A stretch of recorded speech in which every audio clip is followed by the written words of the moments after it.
자, 여러분 반갑습니다. 우리 서울시 시험이 있었는데요. 그 문제가 전반적으로 어떤지 같이 한번 풀어보도록 하겠습니다. 자, 일단 우리가 6월 13일 날 시험 보신 이 문제가 총 20문제 중에서 제가 난이도를 좀 봤거든요. 자, 그랬더니 난이도가 그렇게 크게 높지는 않았습니다. 보니까 이거 이 정도면은 좀 공부를 하신 분들은 다 맞출 수도 있겠다. 라는 정도의 생각이 들었거든요. 그래서 제가 난이도는 중으로 했어요. 자, 중인데 예를 들어서 이게 10점 만점, 그러니까 10점 평점으로 친다라고 하면은 제 생각에는 제가 계산을 해보기로는 10점 만점에 6 내지 7점 정도의 난이도였다라고 생각을 하고요. 그래도 80점 이상은 무난히 넘으셔야지 가능하지 않을까라는 생각이 듭니다. 자, 일단 문제가요. 공중보건 총론에서 세 문제가 나왔어요. 개론에서 세 문제가 나왔고요. 그 다음에 역학 및 질병관리에서 세 문제 나왔어요. 그래서 비중이 이쪽으로도 많이 높았다. 그렇게 생각이 들고요.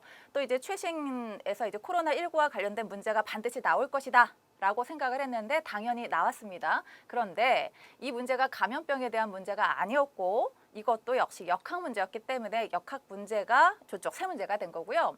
인구보건은 한 문제가 나왔어요. 그 다음에 모자보건 쪽에서 한 문제, 또 성인하고 노인 정신보건 쪽 그 챕터에서 사회보험에 대한 문제가 하나가 나왔습니다. 그 다음에 보건통계. 그러니까 아까 그 사회보험 같은 경우에는 요거는 사회보장 쪽에 그러니까 행정 쪽 문제라고 볼 수도 있어요. 근데 이제 제 커리큘럼에서는 행정이 다 이쪽 다 포함이 되어 있기 때문에 저는 이것을 성인, 노인, 정신보건 쪽 그 챕터로 두었습니다. 그 다음에 보건통계가 한 문제, 그 다음에 환경위생하고 보건 쪽이 두 문제가 나왔어요. 늘 두 문제 정도 나옵니다. 그 다음에 산업보건이 세 문제가 나왔어요. 식품위생이 두 문제, 그 다음에 영양 쪽 문제가 나오지 않았습니다. 그 다음에 보건교육이 두 문제가 나왔는데 이따가 이제 말씀을 드릴 거고요. 학교 보건에서 한 문제 나왔습니다. 그래서 나올 만한 문제들이 다 이렇게 좀 준비가 돼서 나왔다라고 생각이 듭니다. 자, 그러면 우리 이제 첫 번째 문제부터 한번 보도록 하겠습니다. 요거 이제 1번 딱 보시고 어떤 생각을 하셨는지 모르겠는데 저 생각에는 야, 요거 좀 어려운데 이런 생각을 했거든요. 자, 은근히 이건 어려웠다 이렇게 생각이 좀 들고요. 일단은 우리 이게 문제를 한번 보시면은요. 제너의 종두법 이 몇 년도예요? 한번 이게 자세히는 모르셔도 딱 생각이 드실 수 있어요. 1798년이다. 예. 1798년이다. 예. 자, 그다음에 코후가 몇 년도예요? 1882년도다. 그다음에 이게 지금 문제가 헷갈리셨을 거예요. 베니스의 문제가 갑자기 나온 거예요. 나 패스트 유행할 때 격리됐던 거는 뭘로 알고 계셨죠? 그렇죠. 마르세유, 프랑스 이걸 알고 계셨는데 그 격리하고 비슷한 거예요.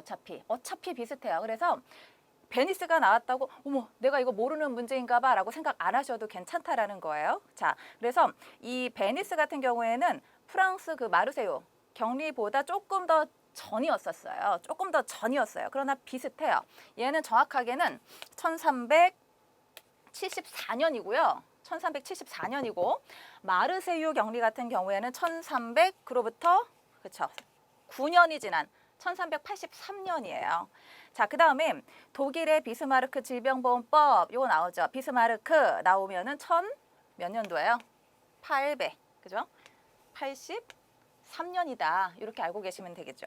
자, 그래서 가장 먼저 발생한 거는 몇 번입니까? 정답은 3번이 되는 거예요. 자, 그래서 요게 좀 어렵더라도 이게 우리 그 중세기잖아요. 이때가 굉장히 암흑기였지 이런 생각을 하신다라고 하면은 이걸로 잘 푸실 수 있는 문제다. 이렇게 좀 말씀을 드리고요. 자, 그다음에 2번 문제. 자연독 요거 정말 쉽죠. 요거는 거의 이제 보너스 문제라고 할 수도 있는데요. 자, 일단 정답 뭐예요? 자, 독성분이 아닌 것은이에요. 근데 어떤 독이요? 자연독인 거예요. 자, 자연독 어떤 거예요? 일단 테트로도톡신 누구 독이에요? 그렇죠? 보고독이죠. 그다음에 베네루핀은요. 이거 뭐 할 것도 없잖아요. 조개잖아요. 모시독에 신경독에다 우리 이거 알고 있으실 거고. 그다음에 무스카리는 뭐예요? 버섯이죠. 독버섯이죠. 그래서 이 2번이 정답인데 이 엔테로톡신이라는 거는요. 우리 이제 먹어서 장 안에서 생기는 장내 독소예요. 이 장내 독소를 일반적으로 총칭하는 것이다라고 보시면 되시겠습니다. 그래서 요거는 이제 뭐 대표적인 게 황색포도상구균을 먹었는데 황색포도상구균이 장내에서 독소를 만들어냈다더라. 그러면 그 장내 독소도 엔테로톡신인 거예요. 그래서 이거는 이제 일반 명사처럼 쓰인다 이렇게 기억을 하시면 되고, 얘는 이제 독소이기 때문에 자연독이 아니다. 그래서 2번이 정답입니다. 자, 2번으로 잘 체크하셨기를 바라겠습니다. 자, 그 다음에 3번이에요. 자, 교육 환경 보호에 관한 법률이 나오고 있습니다. 자, 요거 아주 중요하다라고 해서 이게 수험서에는 체크가 아주 잘 되어 있을 거라고 생각이 드는데요. 두 가지 꼭 외우셔야 되죠. 뭐가 있었죠? 여기는 지금 문제 절대보호구역 나오죠. 또 하나 더 뭐가 있어요?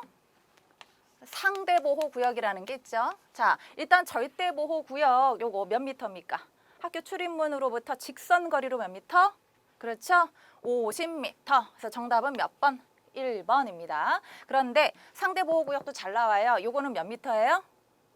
그렇죠. 요것도 200m 요거 기억을 해주셔야 돼요. 이건 어디로부터예요? 그죠? 울타리 넘어가지고 반경으로 200m. 요것이 상대보호구역이다. 그래서 요거 두 개는 함께 잘 외워두셔야 된다 말씀을 드리고요. 자, 여기까지 뭐 그렇게 크게 어려운 거 없습니다. 자, 4번. 이것도 쉬워요. 예, 자, 요것도 여러분들한테 주는 보너스 문제라고 생각하시면 돼요. 1번에서 이랬다면 이제 그 다음부터는 조금 쉬운 문제가 나오고 있는데요. 자, 이 문제에서 카드뮴 중독이에요. 그냥 카드뮴 나오면 턱 튀어나와야 되는 문제죠. 뭐예요? 그죠. 예. 자, 이따이 병 요거를 반드시 고르셔야 됩니다. 자, 그런데 뭐 이거 요카이치 천식 이거 뭡니까? 네. 요것도 역시 이제 일본에서 있었던 사건인데 이거 원인이 뭐예요? 기온 역전. 그렇죠? 아황산가스. 이게 문제가 되는 거였었죠. 그래서 요거는 1950년대에서 60년대에 일어났던 일이었었고, 그다음에 미나마타병이에요. 자, 이번에 미나마타 요거는 1952년에 뭐가 문제였습니까? 메틸수은이 문제였던 거예요. 자, 그다음에 후쿠시마 사건 이거 뭐예요? 2011년도에 그렇죠. 원전 사고, 방사능 유출 요거와 관련이 있다. 그래서 특정 물질에 의한 사건이다. 대기 오염 사건이다. 이렇게 알아두시면 되겠습니다. 자, 그다음에 자, 5번입니다. 자, 5번에 근로 손실 일수 나누기 연 근로시간 수 곱하기 1000으로 산출하는 산업체의 지표가 뭐냐 이렇게 물어보고 있어요. 이게 이제 산업보건 문제에서는 아주 자주 나오는 문제이기 때문에 반드시 이거 다 알아두셔야 된다라고 했었던 계산식 같은 게 있었죠. 자, 그 중에서 일단 1번 건수율 볼까요? 예. 자, 우리 건수율 보시면은 이게 이제 근로자당 사고 건수를 얘기하는 거잖아요. 그래서 재해 건수 나누기 평균 실제 근로하는 사람의 숫자 곱하기 1000으로 하는 거예요. 그게 건수율이죠. 건수율. 자, 그래서 건수율 같은 경우에는 이제 근로자 수에다가 이 근로자 수를 나눠주는 거죠. 재해 건수에다가. 그런데 예를 들어서 근로자들이 우리는 다 정규직이 아니에요. 우리 다 파트타임이라 가지고 뭐 몇 시간짜리 이렇게 근무하시는 분들이 너무나 많습니다. 아니면 대부분입니다. 이랬을 경우에는 이런 분들을 가지고 이게 실제 근로자 수로 나눠버리면 이게 정확하게 나오지가 않을 거 아닙니까? 그래서 보는 게 뭐예요? 도수율을 보는 거죠. 도수율. 자, 도수율은 어떻게 봐요? 이거는 근무 시간당으로 보는 거예요. 그죠? 근무 시간당 사고 건수를 보는 거예요. 그래서 사람당 보는 건수보다는 좀 더 구체적이다. 이렇게 보실 수가 있겠습니다. 그래서 이 정답이 산업보건 우리 이거 건수율, 강도율, 도수율, 평균 손실 일수. 자, 어떤 거예요? 근로 손실 일수에 해당이 되는 게 뭐예요? 그렇죠? 예, 강도율. 예. 시간당 근무 시간 수에 대한 손실 일수. 그래서 여러분들 요 건수율이나 강도율이나 뭐 도수율이나 재해율이나 이런 거에 대해서는 반드시 꼭 다 이거는 공식도 잘 알아두셔야 되고 이걸 풀어보시는 것도 중요합니다. 그래서 정답 2번 강도율입니다. 강도율. 자, 그 다음에 6번 볼까요? 자, 6번입니다. 사회보험의 이제 특성인데요. 자, 일단 사회보험에 대한 설명으로 가장 옳은 것은 이라고 했어요. 그럼 우리가 일단 사회보험에 대한 거를 좀 찾아봐야 되는데 정답은 1번입니다. 1번인데 보험료는 지불 능력에 따라 부과한다. 맞는 거예요. 그렇죠? 예. 보험료를 능력에 따라서 어떻게 부과를 시킵니까? 차등 부과를 시키잖아요. 그래서 균등하게 급여를 하는 것이죠. 그러니까 이 사람한테 어떤 재산, 뭐 집이나 자동차나 이런 게 있다 그러면은 그런 소득에 따라서 보험료가 달라진다. 이런 것들. 그러니까 이걸 쉽게 생각하시면 건강보험료를 생각하시는 게 가장 쉽다. 이렇게 말씀을 드리고요. 자, 일단 2번을 보세요. 주로 저소득층을 대상으로 한다? 이거 아니에요. 그렇죠? 요거는 공공부조에 대한 내용이죠. 네, 공공부조예요. 자, 이건 선별주의 원칙이잖아요. 그래서 주로 저소득층을 대상으로 해서 선별해서 준다라는 거 요거 아닙니다. 사회보험 아니에요. 그 다음에 세 번째 거, 가입은 개인이 선택하는 임의 가입 방식이다. 이거 뭐예요? 민간보험이죠. 그 다음에 차등 제공한다. 차등적으로 제공한다. 이거 뭐예요? 아니에요. 차등 제공이 아니고 균등하게 제공하는 거죠. 균등 제공하는 거죠. 이걸로 바꿨으면 4번도 맞는 건데 이거 틀리죠. 그래서 정확한 정답은 몇 번? 1번이 되겠습니다. 자, 그러면 사회보장제도의 제가 종류를 말씀을 드려볼 테니까 한번 이렇게 생각해 보시고 맞춰보세요.